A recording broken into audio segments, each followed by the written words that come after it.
Okay, so speaking of this comedy shit in Detroit, how far you think the potential we gonna do it? I feel like we on an epic run with the crack joker shit, and it's going down, and it's kind of a marvelous thing. But how far do you feel you gonna take it, Christbal? Tony Roney's got a great vision of what he's doing with this. He's been doing it for probably quite a while. I'm glad I'm a part of it now.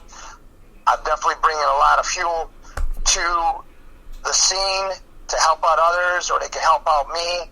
And it's not a clique. I'm calling it a movement. And we're all on the same page. We're trying to take off Detroit comedy by storm. Okay. So listen, I come with the jokes, and you come with the jokes and shit. I believe, we in a position to make this into a movement and shit. It's crazy. The comedy, we don't got too much of a comedy image. I mean, we got some. Don't get me wrong, but not as far as it should go. We should be like a mecca, because we got so many funny people and so many legendary people who passed through here, who worked here, who came here back in the day to get jobs, and we don't talk about it. You know what I'm saying? So it's cool that we try to get our names known, but still be Detroit. Because that's the problem with Detroit. That's how my company became the first company black owned animation studio in Detroit. And somebody else told me, like, what if somebody else made cartoons before you? And I said, well, I'd be the first black comedian. Shit, I'm taking some spot. You witnessing history. We're a movement. You see what I'm saying? Like, all of us got our own little slices in the pie, if that makes sense. Am I making sense right now to you, Flores? Yes. Okay. I was talking about bring a different style of comedy, material, the flow we go with, a lot of life experiences, a lot of current events we discuss. It's just something that's going to make people think about what Detroit's coming with now, of what's never been tapped into before. We're not just talking about showcases, we're talking about production as well. Right. It's absolutely right. Now let's get on to onto the fact I want to talk about a couple of movies first, and before sprinkle a little bit in the air about about you know what I'm saying, our show's coming up. I got the Halloween show coming up, which I've been trying to pump up a little bit. Tickets will be for sale at Ratchets, which you can find inside Black Fox Clothing Store, on Plymouth 19610 Plymouth Avenue, Detroit, Michigan. Be there or be square. But let's talk about some of this crazy shit that's going on out here as far as these movies and shit. What kind of movies you been checking out lately, Chris? I'm actually watching the Jeffrey Dahmer series on Netflix. Okay. He died several years back. They finally made a new series, so I've been a little bit into that. And before I started watching that, I'm following either different comedy showcases on Netflix or watching science fiction like the Book of Boba Fett. I haven't seen too many specials lately that's been like worth my attention, but I have been following some comics since the pandemic. A couple of them I'm trying to work with. I'm trying to book and come here to Detroit, but I haven't got in contact with them. But like, it's a guy named Sam Morrell. It's a guy named Kevin Schwartz I like. It's a guy named Starboy Gleazy here in Louisiana. I'm trying to get in touch with him. They be silly as fuck. Silly, but my comedy different. You know what I'm saying? I be fooling with my comedy. That's why I fucks with you, because you be fooling with your comedy. We be fooling. My comedy different. So when I look for a comic or be into a comic, it'd be like, you know what I'm saying, something over the edge. I was one of the motherfuckers. I was one of the few motherfuckers in the ghetto who listened to Billy Crystal. And he should be more appreciated. We don't appreciate Billy Crystal like we should. Hello? Yeah, he's okay as a comic. I grew up, I like more of the edgier comics. The only white comic I really paid attention to, two of them, George Carlin and Sam Kinison. Kinison. I never was a fan of Jerry Seinfeld, still to this day. I never been a fan of Seinfeld. Huh? I said I've never been a fan of Seinfeld. We never had love for Seinfeld. For one, I don't like clean comedy. I grew up Eddie Murphy, a little bit of Bill Cosby, George Carlin, Red Fox, Richard Pryor. Those are all the influences I had growing up. I always liked the dark, edgier comedy. When Red Fox did Sanford and Son, I loved watching that. I loved Sherman Hemsley and the Jeffersons. I loved Archie Bunker. It was racist. It was edgy. It was something that was happening in the late 70s, early 80s that no other director was tapping into. And a lot of people don't know the director that did the Jeffersons is the same one that did All in the Family. Well, yeah, it was created by the same people. Yep. It was in the same universe. Yep. It was that. It was hold on. It was that. The Jeffersons, Good Times, and Maude was connected. Yeah, you're right. And yeah, they probably all had the same director for that first few shows. They was trying to touch a button with those shows. I didn't really. That was all good comedy to me. That's what I grew up. That's what I like. That's what I influence and what I do. Not necessarily on my sets, but it has a lot of my upbringing. Okay, well, all right, so yeah, no, back in that time, you know what I'm saying, it wasn't. First of all, I wasn't born, but I wasn't really watching.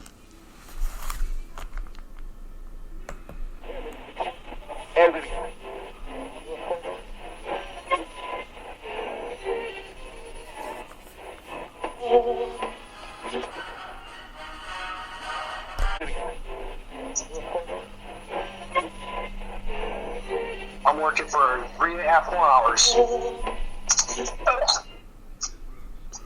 So yeah, oh shit. The area is fucked up, it's foggy and shit. No. Back to the lesson at hand. Where do you stand on aliens? What do I stand on aliens? On aliens. We about to go all over the spectrum with shit. We see the TV shows you liked. I liked them too. I still don't believe in them. Unless I see one directly in front of me that's not fucking ET at Universal, I don't believe them. I fuck with aliens. But I fuck with the idea. Let me say it like that. I'm not like, you know what I'm saying, talking to aliens. You know how like we got them crazy chicks that like, I talk to ghosts. You know, that I'm not like one of those people, but right. I do fuck with the concept because that's like saying Detroit is the only place in the world. I refuse to believe this is the only planet with things doing things. Even if they're not people, it could be germs on the planet. They're all alive, which are technically aliens. So I believe in shit like that. But no, yeah, what shit? You know, hey, quiet as kept.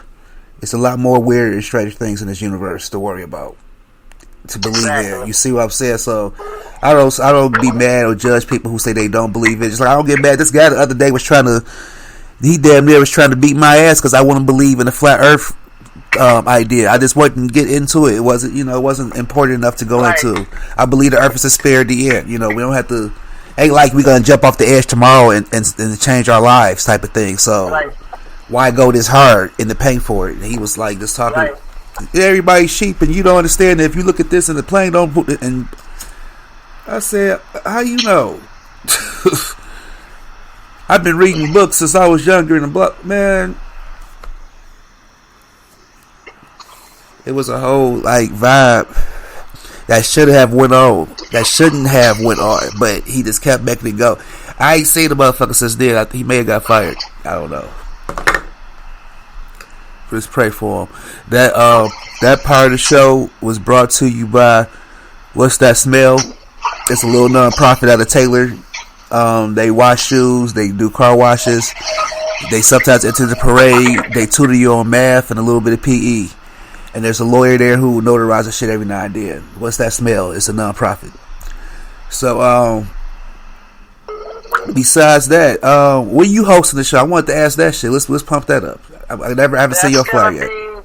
Yep, that's gonna be. It's called Soup du Jour. The host is Sapphire Pates. Okay. That's gonna be, I believe, at 8 in the morning Friday this week. No, I'm talking about what is your show as far as the crack jokers. Not another podcast. I'm talking about when you gonna do your set. When you hosting, yeah. Your hosting night. I'm still waiting for them to decide when they're gonna let me host. I already said I put in several dates, and they're giving Keisha and July another date. Okay. And I haven't even done my first date. Okay, well shit, yeah, well I can't wait. I'm gonna be there. You gotta come down and work at mine. Don't forget that you gotta wear a mask. Yep. So put on your best mask. Bring your family, and we're gonna have fun. I'm gonna have a fog. It's gonna be good. It's gonna be a whole movie. It's gonna be a fog machine there. I'm gonna wear a mask. We're gonna I'm gonna have like crazy music for the Jason. That's for your Halloween show, right? Yes. Okay. Yeah, I'll see what I can get to come to that. I'm supposed to be getting my tickets this Friday so people could pick them up at Black Fox on 19610 at my little store Ratchets, where we sell everything. You know what I'm saying? We do bike shit. We sell lighter shit. We sell clothes. We sell soap. You know what I'm saying? We about to get toothpaste. We about to get condoms. We about to get lighters. It's about to go all over the place. Ratchets. All right. You know what I'm saying? In fact, we supposed to be having a Ratchets comedy show coming up. That's what I'm gonna ask you about later, but that's a whole different vibe. But yeah. Sounds good. So I want to ask you a question. This is a real conversation for me. I be asking people. In fact, I want you to dive into this. What? What do you know about the Pistons? Do you the Pistons? Yes, I follow the Pistons all the time. The record wasn't that great last season. We're still rebuilding. Cade Cunningham was a rookie last season. But this year we got several other added pieces. Will they be as good as the Bad Boy era or the 2004 Pistons? Time will tell. They definitely are a young group. I went to several games last season, and they definitely look promising. They got a young core group with a little bit of leadership role, and they're definitely going to be a movement also. Well, my question here is coming for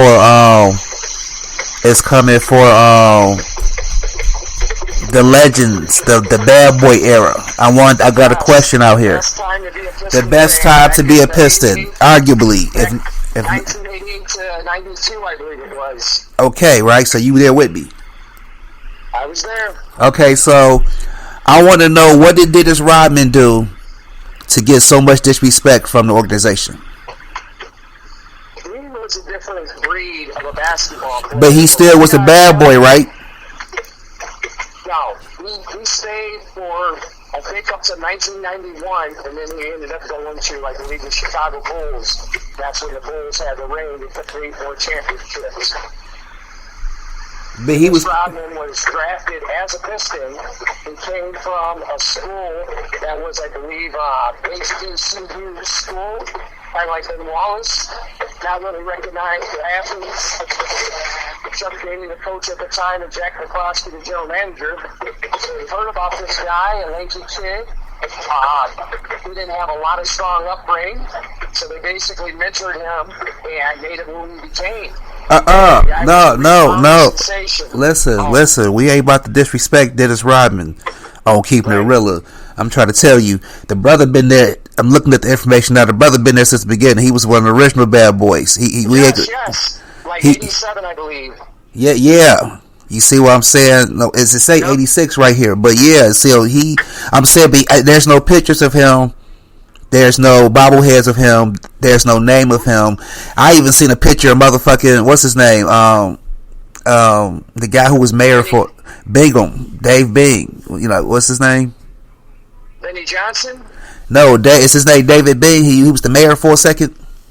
Dave Bing, yes, he was the mayor of Detroit. He actually was a former Piston as well. His picture is hanging up inside the arena, but it's nothing of Rodman. If I'm not mistaken, Dennis Rodman's jersey is retired at LCA.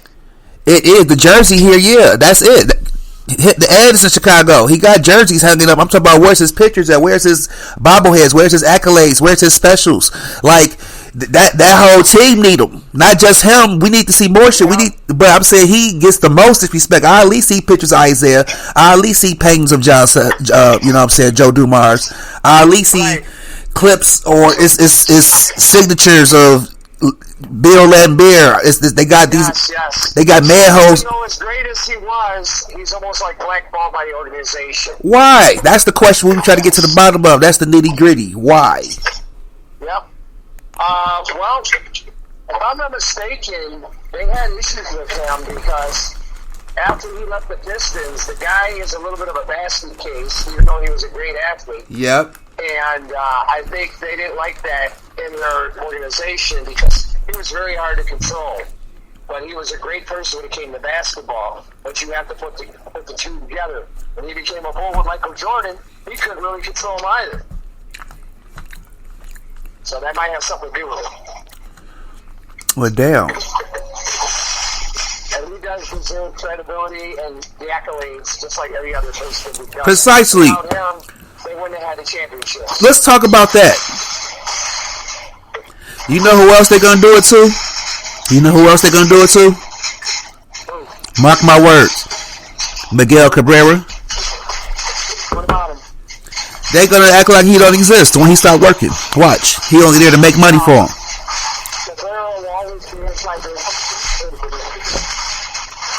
Hold on, say that shit again. You up there moving a buggy or some shit. I can't hear what the fuck you saying. As many accolades as he's generated for that organization, they want to stop him. You see they did it to Rodman. Yes, they did.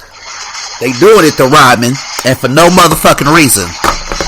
I'm going to try to have a really special when I get my money right and have Rodman celebrated. Give him his flowers before he passed away. That man's a legend. He black history. Yep. We need to love him. If you love Rodman, should be loved the same way people love Jordan. Just like they was trying to say Steph Curry is a better forward to Isaiah Thomas, like he didn't set a standard. Like Isaiah Thomas was a motherfucking Isaiah Thomas. He should get celebrated too. We got a crew of people, I'm just saying, that we witnessed. And we act like we didn't. We should talk about him like we talk about Kobe. I said it, Kobe. So I said we should talk about him like we talk about Kobe. You see what I'm saying? He was doing this shit before Kobe. The guy could score as well as rebound better than anybody.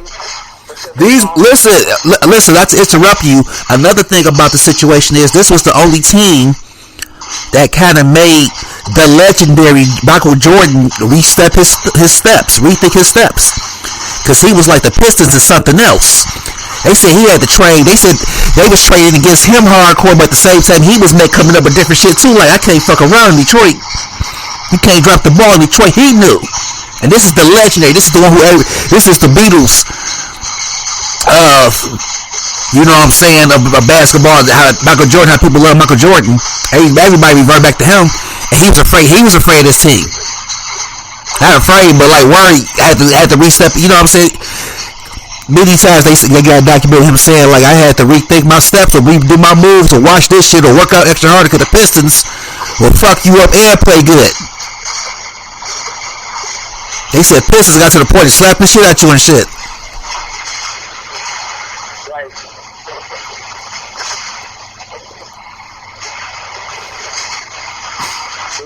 Definitely got to get the credit like we should. Right.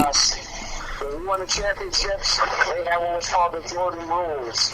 And Dennis Rodman was a key component besides Isaiah Thomas, Bill Lambier, and a few of the other pistons. The whole squad. Yep. When I get my money right, I'm doing the Rodman movie. They did a Rodman movie years ago. Disney did. Well, at least it was on ABC. But when I get my money right, yeah, I think, matter of fact, that whole time should be documented. That could be a good movie.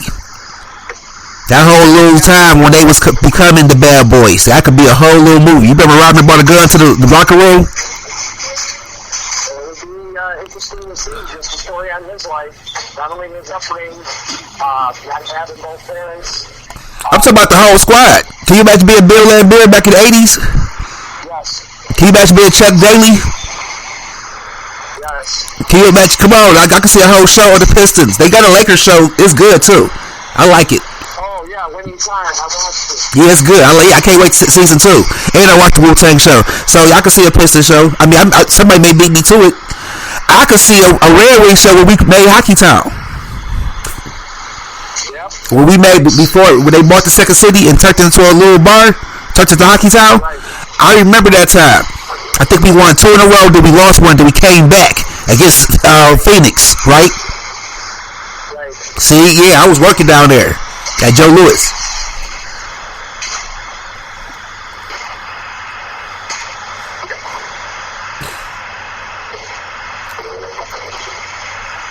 Shit. And Detroit would get live, and everybody get together for once, and not be fighting and killing each other. It just be nothing but love and a party. Free beer, free drinks. You got a little bit of money, you can get your dick sucked. You know, it was all types of shit. Cocaine, titties. The only documentary they made on both the Red Wings and the Pistons was, it's called Bad Boys. 30 for 30, ESPN did it, and Detroit Red Wings had a movie called The Russian Five. It was basically the 5 Russian players that were defected from Russia to be at Detroit Red Wings. What they had to go through to be a Detroit Red Wings.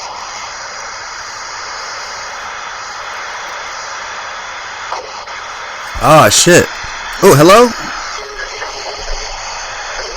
Shit. Oh shit.